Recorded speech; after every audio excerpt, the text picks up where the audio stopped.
জিভে জল আনা এই জলপাইয়ের আচারের রেসিপি আজকে আপনাদের জন্য নিয়ে আসলাম। আসসালামু আলাইকুম। প্রথমে আমার লাগবে জলপাই, প্রথমে ধুয়ে কেচে আমি শুকাইতে দিছি। অ্যান্ড এটার সাথে আমার লাগবে রসুন বাটা, সরিষা বাটা, সাথে ছিল শুকনো মরিচ ক্রাশ করা মানে আদা ভাঙ্গা, সাথে আরও ছিল গুড়, আপনি চিনিও নিতে পারেন, কোনো অসুবিধা নেই, সরিষার তেল, সিরকা, বিট লবণ, সাদা লবণ, আরও ছিল আমার তৈরি নাগামরিচের আচার, হলুদ গুঁড়ো, মরিচের গুঁড়ো।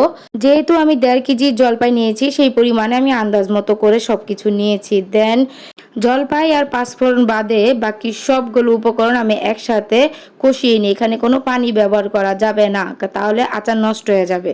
এখন মশলাটা কষানোর পরে দেন আমি দিয়ে দিলাম বাকি সবগুলো জলপাই এবং পাঁচফোড়ন, আর দিলাম আমার তৈরি নাগা আচারটা। তারপরে আচার সম্পূর্ণভাবে কষিয়ে ঢাকনা দিয়ে ঢেকে সুন্দর করে রান্না করে সেদ্ধ করে নিই।